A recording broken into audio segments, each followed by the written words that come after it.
अमित गुरुवार से इस चैनल में आपका स्वागत है। आज मैं सभी बच्चों को साधारण ब्याज पर प्रथम वीडियो आपको बना कर दिया था। उसमें मैं बेसिक फार्मूला आपको बताया था।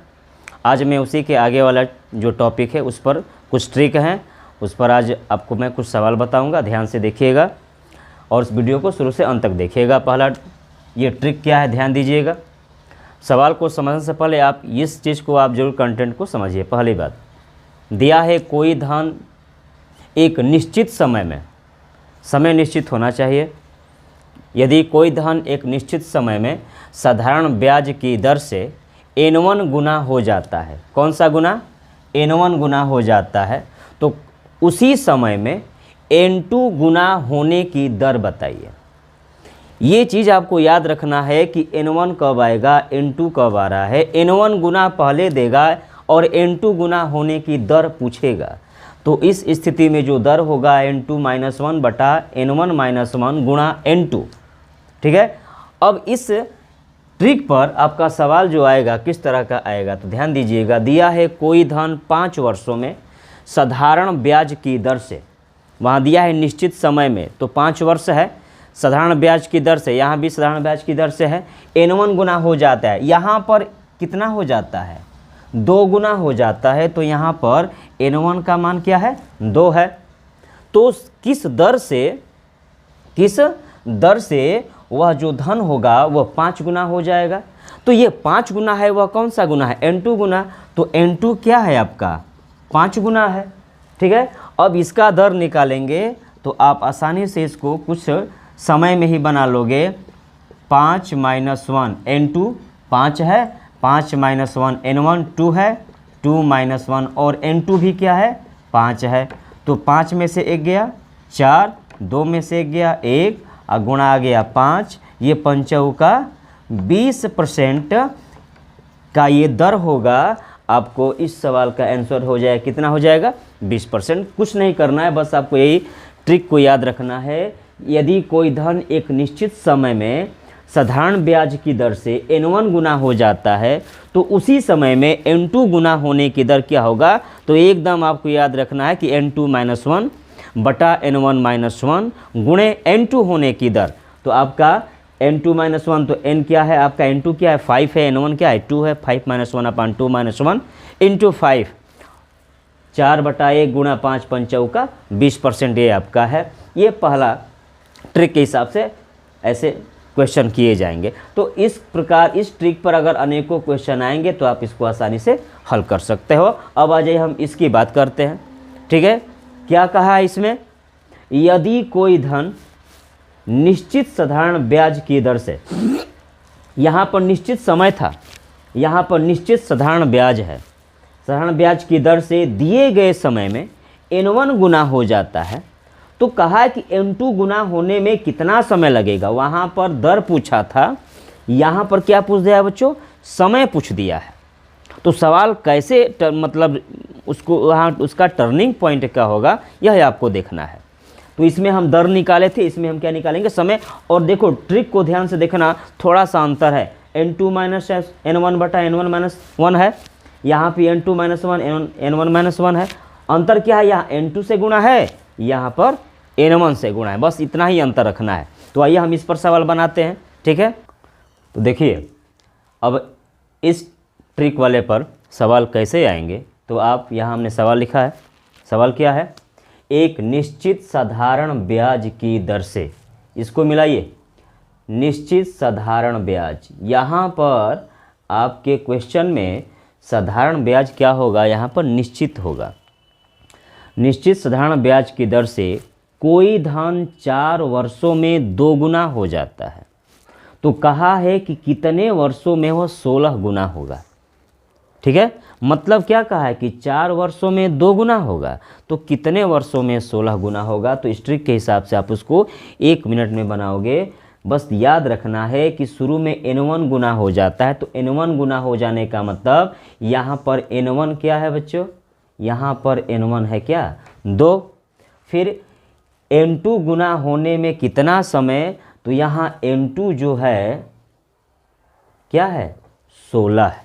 n2 क्या है? 16। जो हमारा n2 है वहाँ पर n2 गुना मतलब 16 गुना, तो हमें क्या निकालना है, समय निकालना है। तो आप इसको आसानी से निकाल सकते हो, इस ट्रिक के हिसाब से निकालोगे क्या, समय बराबर n2 माइनस 1 16 माइनस 1 बटा n1 माइनस 1 2 माइनस 1 और गुणा n1 क्या है, ये 2 है। तो इस हिसाब से जब आप बनाओगे तो हम देखेंगे कि आपको कोई समस्या नहीं होगी। तो आप इसे हल कर सकते हो क्या, 16 माइनस 1 कितना हो जाएगा, 15 हो जाएगा। अब 2 माइनस 1 है, 2 माइनस 1 क्या है, तो 1 हो जाएगा। तो हम यहाँ पर क्या लिख देंगे, 1 लिख देंगे। तो 1 लिखिए चाहे ना लिखिए कोई मतलब नहीं है। और यहाँ पर क्या होगा, n1 क्या है हमारा, 2 गुना है ना, तो हम यहाँ पर 2 लिख दें। अब यहाँ से आपको आसानी से मिल जाएगा। इसको आप ध्यान से देखिए, क्या था हमारा, ये हम लोग इसके हिसाब से किए तो हमारा समय में n1 गुना है, तो हमारा क्या n1 गुना कितना है, 2 गुना है, तो हमने 2 गुना लिख दिया। n2 क्या है 16, तो सूत्र लिखेंगे n2 माइनस 1 16 माइनस 1 बटा n1 माइनस 1 2 माइनस 1 गुणे n1 गुना होने में लगा समय। तो n1 गुना होने में लगा समय, तो ध्यान दीजिएगा इसमें कि n1 हमारा क्या है, 2 गुना है ना, 2 गुना। तो इतने 2 गुना होने में कितना समय लगा है, 4 वर्ष लगा है। तो यहाँ जो 2 है यहाँ पर क्या होगा, यहाँ 4 से हम क्या कर देंगे, यहाँ पर गुणा कर देंगे। तो ये 16 माइनस 1 15 बटा 1 15 चौका 60 वर्ष लगेगा।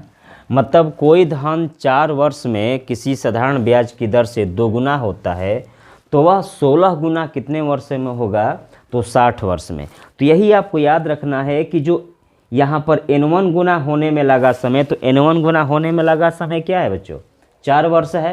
तो ये वाला हम तो लिख दिए क्योंकि हमारे पास ये था, और n1 गुना होने में लगा समय भी मालूम है, दिया है 4 वर्ष दिया है। तो इस तरह के सवाल आप इसको आसानी से बना सकते हो। उसमें भी आपका क्या था कि n2 माइनस 1 n1 माइनस 1 गुणे n2 गुना होने की दर, तो n2 गुना होने की दर भी क्या था 5, मतलब वहाँ भी 5 आपका था, 5 वर्ष मतलब दर भी दिया था आपका परसेंटेज में, समय भी दिया था। तो दर निकालने के लिए ये भी ट्रिक हो जाएगा ये वाला, और समय निकालने के लिए इस ट्रिक का प्रयोग कर लोगे। तो इस टाइप का जब सवाल आएगा तो आप आसानी से इसको क्या कर सकते हो, बना सकते हो।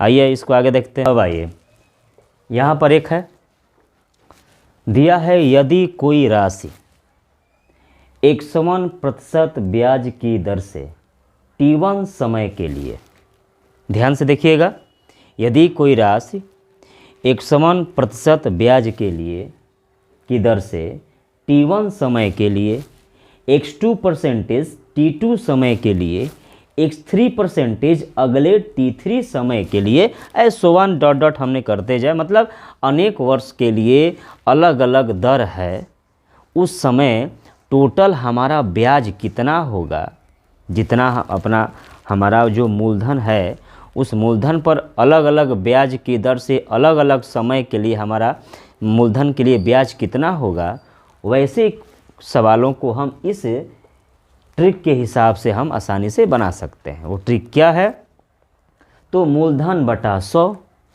कोष्टक में T1 x1 मतलब जो प्रथम समय है उसका दर, उन दोनों का गुणनफल प्लस अगले समय और उसका दर प्लस अगला समय और उसका दर, मतलब इन सबका हम गुणा करके जोड़ते जाएंगे और गुणा करके जोड़कर और मूलधन बटा 100 में क्या कर देंगे, हम गुणा कर देंगे। तो आप इसका ब्याज आसानी से निकाल सकते हो।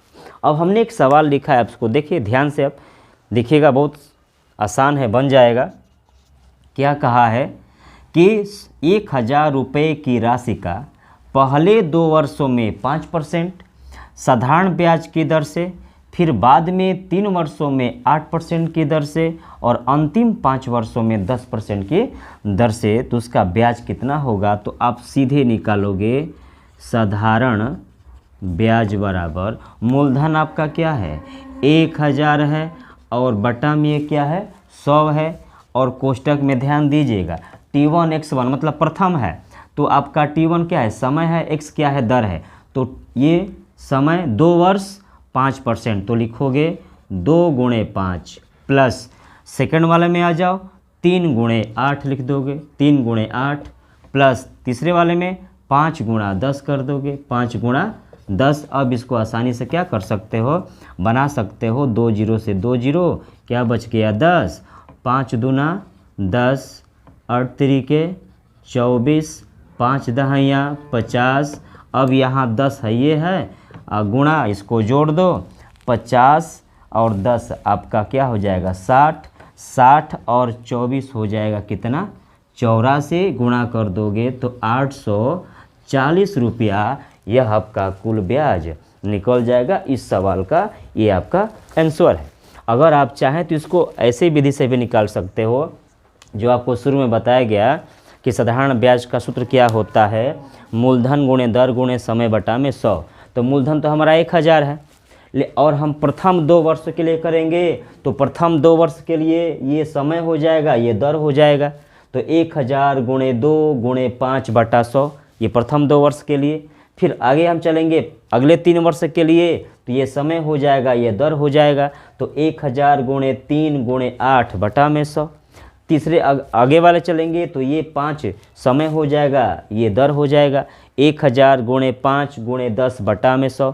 तीनों का निकाल कर अलग अलग जोड़ देंगे तो आपका मान इतना ही आएगा। तो आप एग्ज़ाम में हमें लेनदेन तो करना नहीं होता, हमें तो इसको जितना छोटा में करके हम उसको सॉल्व हल करें। तो ये आपका साधारण ब्याज का कुछ ट्रिक था जो एग्ज़ामों के लिए बहुत ही महत्वपूर्ण है। ठीक है बच्चों, तब ये आप लोग एकदम मेहनत करते रहिए और आप सवाल इस टाइप के सवाल आप लोग स्वयं जरूर बनाइएगा। ठीक है, धन्यवाद।